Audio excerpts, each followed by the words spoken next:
говорите вообще, ты понимаешь? То есть вы сами создаете условия для того, чтобы они хуже играли, ты понимаешь? Да, а мы не могли работать. И это все покажут во влогах. Сегодня играла первая группа. Ну, какое-то чувство расслабленности есть, потому что как-то жарко, непривычно, как будто на каком-то курорте. Я вообще первый раз на таком месте. Никогда не отдыхал ни с семьей, ни с кем. И как-то влияет, ну посмотрим, как на играх. Я думаю, все равно собраться нужно и можно. Если ты профессионал, ты соберешься. We've come so far, and now let go. Let the feeling take its toll. Я знаю, как они могут отдыхать в свое свободное время.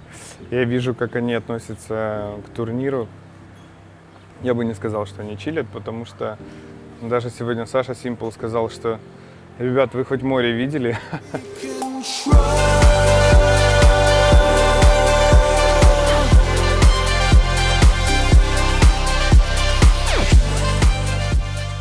Да, мы сегодня разобрали одну карту, поиграли 2 прака, потом у нас был SSD-сетап, то есть как-то сделали такой полудень, как и отдыха, и тренировки, то есть завтра уже будем готовиться больше к сопернику, когда Андрей посмотрит демки, и будет какая-то информация.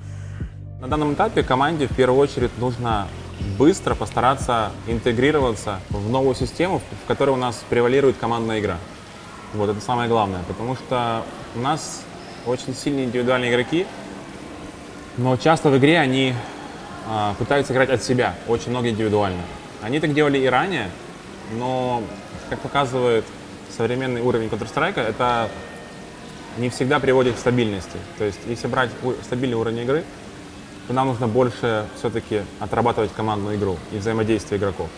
Вот. И здесь, наверное, главный урок, само собой, это мы сейчас осваиваем, опять же, общую систему анализа игры, чтобы игроки понимали игру на одном уровне, чтобы в случае какой-то ситуации на карте не было такого, что игроки там тратят 5-7 секунд, чтобы друг другу какую-то идею передать и договориться, найти общий язык. Поэтому, чтобы эти доли секунды не очень решают. И чтобы это было быстрее, чтобы они находили общий язык быстрее, им нужно больше вместе работать над пониманием игры, чтобы они анализировали игру вместе со мной. Вот. И, само собой, взаимодействие. Вот. Наверное, третий пункт – это дисциплина, чтобы мы чувствовали преимущество и контролировали его, и не отдавали, научились это делать. Вот. Но это как бы основные вещи, над которыми мы сейчас работаем, и будем их исправлять.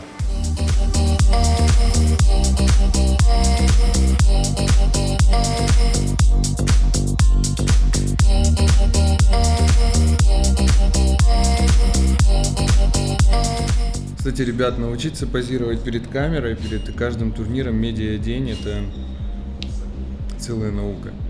Как вы знаете, многие модели учатся этому очень долгое время. Наши игроки к этому пришли тоже не сразу. Сколько времени тебе понадобилось, чтобы знать все позы? 10 часов перед зеркалом. Вот, видите? 10 часов перед зеркалом. Не выкладывайте. Да, не выкладывайте. Это у нас новый формат, мы все выкладываем, так что... 10 часов перед зеркалом. В принципе, когда я учился в университете, кино и телевидение, мне не хватило и 5 лет.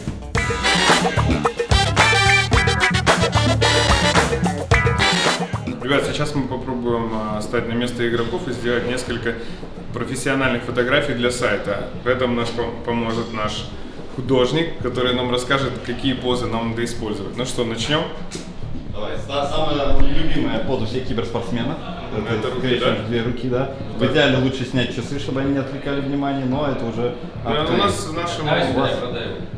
Можно отдать Владиславу, он продаст, да, нормально. Вот так вот, да? Да, вот так вот, да, собственно говоря. Убирать лишнее лучше всего, поправлять. Рукавчики поправляем. Вот эту историю, потому как бывают формы, которые все разносят в разные... Привет.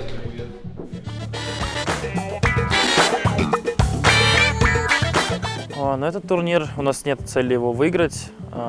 Скажем так, мы его используем как буткемп больше, потренироваться, сыграть как можно больше матчей. Это примерно как DreamHack Malmö у нас был. Вот ездили на ESL, мы там заняли 1-е место, это была цель, чтобы освободить график для буткемпа в ноябре. Вообще ближайшие турниры, даже Копенгаген Blast, и сейчас мы будем просто пытаться максимально много игр сыграть, пытаться выиграть, конечно, потому что даже если у тебя нет цели выиграть турнир, ты хочешь его выиграть. То есть это нормально для каждого игрока. Так что мы будем просто тренироваться, улучшать свою игру, чтобы на более приоритетных для нас турнирах мы смогли выступить и выиграть. Ну, чтобы потренировалась, потому что мы новая команда, нам надо тренировка, и времени не так много. У нас цель выиграть просто ESL Pro Лигу, и вот такая цель. Давай. Это уже весело слишком. Напряженный. Нет, нормально. Это жесткая поза, которую ты сам знаешь, когда газом откните суши. Жесткие позы. Хорошо. Всегда, когда тиммейты помогают, это круто. Можно использовать свои брови, ноздри. Да, конечно, чтобы выглядел более натуральным образом. Ну вообще серьезными и... Серьезными, да. Поэтому Давай, серьезнее можно. Одну бровь.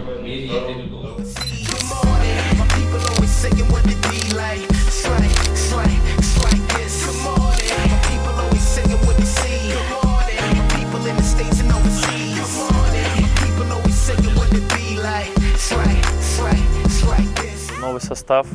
Пришел вот Владислав. Много фидбэка было, да, как вы говорите. Вообще про, в принципе, то, что он может не заиграть, он уже старый, там, хотел заканчивать карьеру после Фейс и так далее, но все же, наверное, нам виднее, игрокам. Мы его выбрали, нам нужен был опытный игрок, он уже играл с командой, в принципе, он влился очень быстро, скажем так, потому что есть знакомые лица. Я, если честно, очень рад его возвращению, потому что Ладик, где бы он ни играл, он всегда свой. Вот вроде бы, знаешь, как у Ладика был отпуск, бах, и он вернулся. Все-таки он чувствует на себе ответственность. Может быть, это ему мешает? Не, я думаю, Ладик, с ним все в порядке. Он как раз-таки сейчас в коллективе самый великовозрастный, получается, игрок. Великовозрастный. Ну, так я его назову. И он, я думаю, что уже не загоняется так, как раньше. Для него Нави, так можно сказать, ну, как дом родной. Вот, и русский он уже хорошо знает, и принимает его и фанаты, и организация, да и игроки. Он на самом деле так по-свойски. Сам по себе он человек такой очень компанейский, простой. Он не хладнокровный какой-то там, или какой-то правильный немец, там какой-то такой зашоренный правилами, какой-нибудь там швед, ну, к примеру. Ну, такой свой, в меру ленивый, иногда чрезмерно, в меру эмоциональный, иногда чрезмерно. Ну, в принципе, ему комфортно. В общем, свой. Свой. Нави для меня не новая команда, но есть новые игроки, там Денис, Electronic, Бумич. Ну, с Аней, с Игорем я играл, то все знаю, как тут все происходит, и да, хорошо, все. Я сейчас живу с Кириллом в одной комнате, и он очень крутой тип, и мне очень нравится, как он про все думает, и да, и хорошо игрок.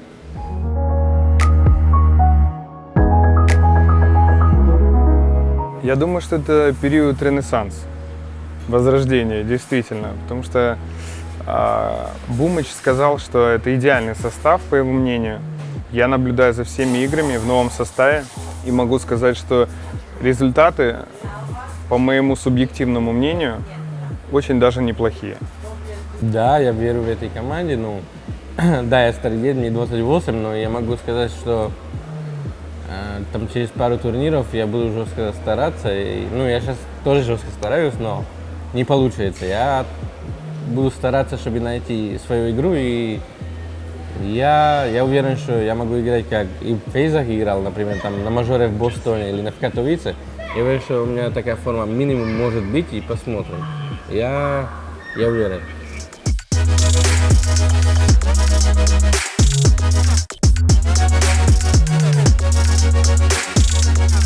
Ребят, ну что, мы уже находимся в прокрумах. Бумыч мне дал свою клаву, HyperX Origins. Я привез свою мышку и конфиг. Конфиг у меня непростой. Мой конфиг составлен из всех конфигов наших игроков. Я обязательно выложу его в сеть, вы сможете его скачать по ссылочке, если вам интересно, и посмотреть, насколько он удобен. Как по мне, он идеален. Сейчас я его загружаю. Сейчас я переживаю. Целься, стреляй по пуле. Да как твоя голова терпит мои выстрелы? Сока лучше по пуле, потому что? Ну вообще по пуле, потому что тут мейн армор, видишь? Даже если ты в голову дашь, ты не убьешь, что не будет. Джуманджи, ну ты вообще крейзи. Ладно, ждем, пока Леха разыграет.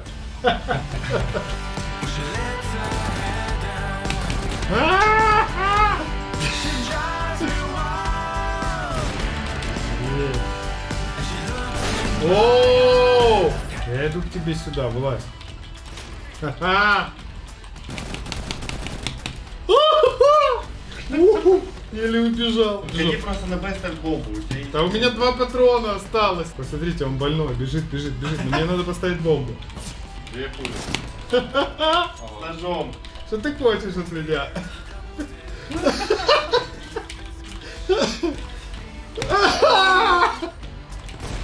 Десять 5, давай, чейндж сторонами, да, сейчас? Я с пистолетом очень силен. Твич, Алексей Косылев, подписывайся. Ну я ж стреляю точкой прямо в тебя. Как я мог проиграть? Ладно, 6-16, первая, разыгровочная. Уху!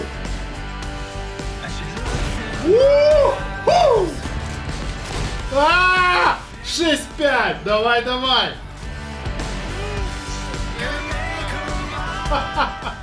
11-7, давай, я сравняю.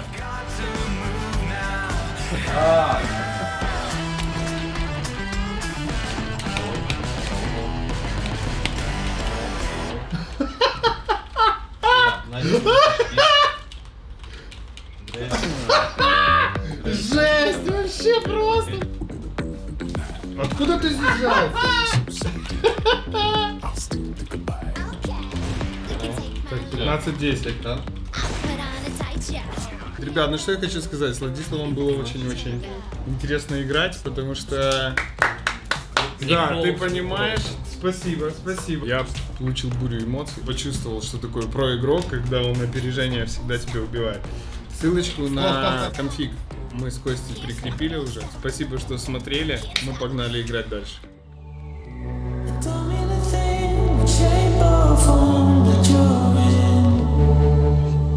Я с Андреем не работал никогда, но я сейчас могу сказать, что он очень хороший тренер, он очень умный тренер и знает, что надо команде, и он очень сильно работает для нас, и много там игр смотрит, анализ делает, и я могу сказать, что он самый жесткий тренер, который у меня был. Просто находить лишнее время, чтобы поработать над другими аспектами, не только над индивидуальной игрой и не над просмотром демками, а вообще замечать очень много маленьких микромоментов, которые помогают тебе стать лучше, как капитану. И Андрей помогает мне в этом вообще, и мы с Андреем, я планирую очень много работать. Но вообще я очень рад, что пришел к этой роли, потому что я чувствую себя комфортно, и у меня есть мотивация просто работать и больше вообще играть, уделять времени игре. И когда ты много работаешь, у тебя потом всегда есть результат какой-то.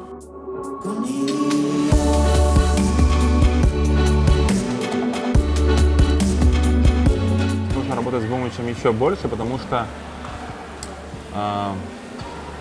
у нас очень в команде скилловые игроки. И, соответственно, нужно на карте уметь правильно их расставлять, направлять. То есть брать общую идею и правильно уметь направлять внутри игры. То есть есть план на игру изначальный, но внутри раунда бывают изменения, под которые нужно правильно подстроиться. И вот этого, наверное, не хватает нам сейчас, и в том числе Бумычу. Но у него в этом плане огромный потенциал, ему просто нужно больше базы данных и знаний, наверное, использовать больше возможностей игры. То есть он чуть-чуть глубже и более детально видеть на карте, что происходит с соперником после наших действий. То есть он это и так видит, но вот ему нужно это видеть максимально детально, чтобы он правильно направил наших ребят. Вот, ну, поэтому мы с ним будем работать в этом направлении больше, именно в плане понимания игры. Я не вижу, чтобы Бумыч как-то изменился, кроме как в положительную сторону. Он набирается опыта с каждым днем, это видно и в его интервью, и в его играх. Например, вот совсем недавно невероятный клатч против G2, это было круто. Я был на многих тренировках, я слышал его рассуждения, я слышал его наставления, я видел, как он разбирает карты, как он подсказывает ребятам. Я могу сказать одно, мне нравится его подход к работе. Кстати, а как работа с психологом и где он? Он сейчас дома, готовится к следующему турниру, изучает материал, который вот мы ему скинули с турниров, тимспики, да, как ребята коммуницируют во время игр официальных. И он сейчас с ними работает, как бы изучает, да, ищет, где кто не досказал, где что сказал лишнего, где кто перегнул палку, там, скажем, в эмоциях, еще что-то. Создает определенную, изучает, находит определенную закономерность и захочет сейчас, я так понимаю, ребятам уже по приезду в Копенгаген что-то рассказать. Сейчас нам нужно просто время и работать над ошибками, которые мы уже допустили или допустим еще на этом турнире и на следующих. Нам нужны просто именно матчи, без разницы даже с кем, просто, потому что этот турнир все команды стараются. Жека, я знаю наших пацанов, они всегда хотят побеждать, но вот этот вот момент перестройки команды, да, вот появился Ладик, Бумыч стал мини-капитаном, как он сам себя называет, он сейчас очень болезненно, скажем, для них проходит, и они побеждают не во всех матчах. Вообще давит это на ребят, эта ситуация, потому что невозможно же все побеждать, когда ты только перестроился. Вот сейчас они в каком состоянии? Ты как их коуч, как сейчас видно по атмосфере, действительно коуч. Что можешь сказать по этому поводу? У меня сначала один вопрос, почему я так вспотел? Мы с тобой вроде на одном тренажере, а ты нет. Что у тебя за секрет, Лех? А все очень просто, я телепортировался сюда в зал. Ладно, рассказывай, как ты думаешь вообще? Ну ты видишь со стороны давление это? Ты знаешь, давление у каждого из них внутри, ты правильно замечаешь. Но именно для этого как бы мы по сути и работаем и с Глебом, и я стараюсь как могу, да и Андрей дает им определенные наставления. Очень важно здесь не перешифровывать. Как бы очень много уже сделано ребятами для того, чтобы как-то вырасти, да, развиваться. Вот. И есть такое понятие, как избыточный потенциал. То есть такой лайфхак, типа ты хочешь, чем сильнее ты хочешь, там, не знаю, и чем быстрее ты хочешь что-то добиться, тем ты как бы себя отдаляешь. Происходит такое, знаешь, создается напряжение искусственно. Вот. И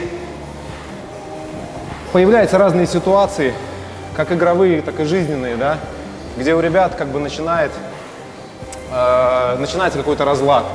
И он начинается сначала у каждого внутри, так условно говоря. Вот. И все это то, что вот пишут, то, что они там пытаются как-то где-то отвечать даже, потом они пытаются соответствовать, конечно, это влияет, 100%.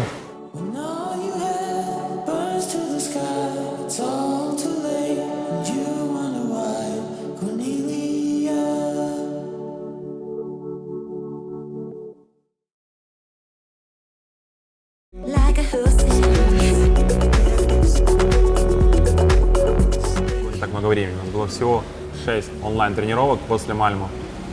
Мы постарались наши карты максимально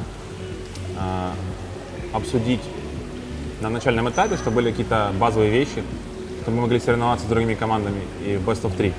Вот. Но, думаю, пройдет время, и мы будем еще больше с ними работать.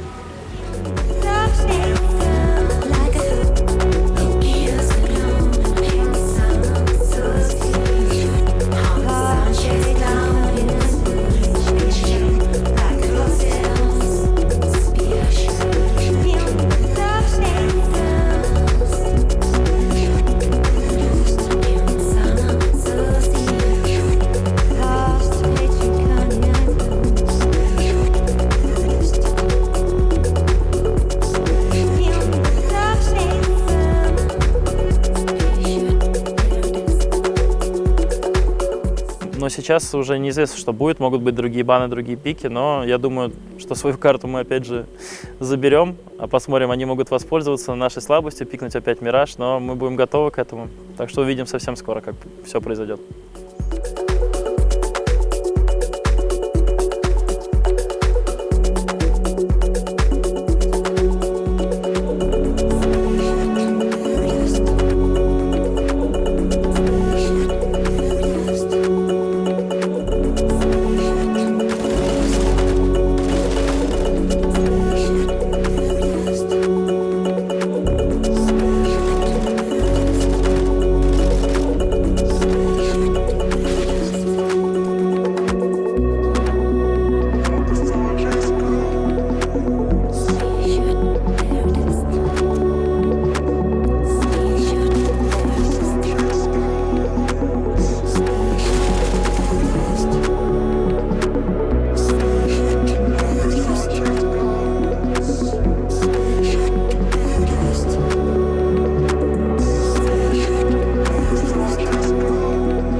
Сложно не было. Мы просто допускали ошибки, которые мы не должны допускать, и поэтому они выиграли. Да, просто у нас была уже с ними игра на ESL Pro League, и они сделали выводы, мы сделали какие-то выводы, но некоторые вещи, которые мы нашифровали, они не получались, и по экономике нас всегда просаживали. Не было сильно много возможностей, и они находили энтри, часто играли свой дефолт, и в первой половине игры там Джекс убивал какие-то нереальные киллы. Выходил там мидл без смока, в КТ убивал нас троих на то, там Владиславу давал одну пульку с нижней. Ну, то есть игра шла не так, как мы хотелось бы.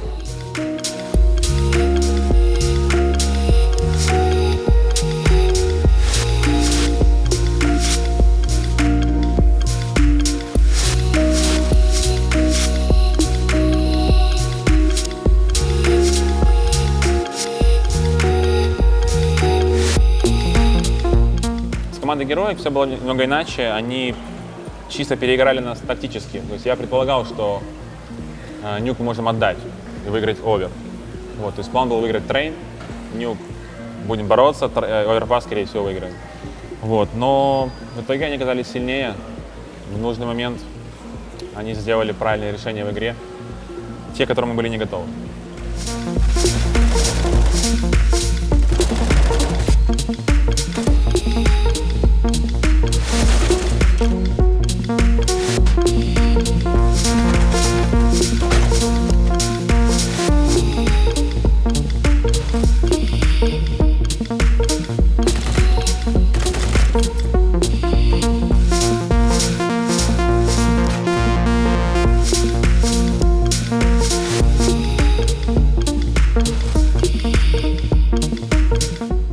Героик, мы как-то перестали быть командой, наверное, не знаю, мы как-то больше прислушивались к самим себе, а нужно было прислушиваться к тиммейтам. Немного как-то перестали чувствовать друг друга. Возможно, как-то не включились вовремя в игру, но в любом случае мы это исправим. Развиваться от турнира к турниру. Вот. И мы все знаем, что выигрывает всегда на турнире только одна команда. Остальные все проигрывают. Поэтому этот процент настолько маленький, то, что выиграет только одна команда. Все остальные должны суметь осознать, осмыслить свои ошибки и спрогрессировать после этого. Вот. Поэтому у меня такой подход, что команда должна проверяться на дистанции, в первую очередь. Вот. И стараться получать максимум из своих ошибок. То есть, по сути, ошибка — это шанс на улучшение. Этот шанс нельзя упустить, нужно стараться всегда его использовать и не игнорировать. То есть он тебе указывает конкретно на все твои недостатки. То есть тебе говорят, над чем нужно работать. Вот тебе поражение, оно показывает, над чем нужно работать. Просто бери и работай. Это не страшно. Единственное, что то есть я не расстроен тем, что мы именно проиграли турнир. Проиграть можно там, никто не выиграет всегда. Я больше расстроен тем, как мы выступили. То есть я считал, что мы можем выступить много сильнее. Ну, побеждать, конечно, хочется, но у нас новый состав, и нужно время, чтобы просто прииграться. Даже если мы сейчас победили бы подряд, не знаю, 3 турнира, там, не показатель, то есть, что мы станем лучшей командой мира. Нужно все брать в периоды какие-то. То есть мы сейчас понимаем, что там приоритетов выигрывать турниры первые там 3-4 месяца нет. Вот мы поставили цель выиграть ESL Pro Лигу, которая будет вот как раз в Оденсе 6-8 декабря. Будем к ней готовиться и как бы проверять наши вещи вообще, которые работают, не работают на вот этих всех турнирах. В данном случае им важно, вот, чем раньше, тем лучше понять, что здесь надо просто как бы идти к своей цели, несмотря ни на что. Надо научиться проигрывать. То есть, если ты хочешь там стать бесстрашным, надо встретиться лицом к лицу со страхами. Ты хочешь стать чемпионом, как бы это ни странно звучало, надо сначала быть готовым проиграть. Вот, и по сути, как бы, Как в кино, да? так оно и есть. Сначала в первой крови Ван Дам проигрывает, Конечно. потом он сначала- возвращается. Да, да. Вот, они научатся проигрывать. В первую очередь, проиграть надо как-то внутри, допустить, да, вот это состояние. И тогда этот напряг и давление, там, мнение болельщиков, там, да, близких, друзей, там, еще кого-то, оно уйдет на второй план.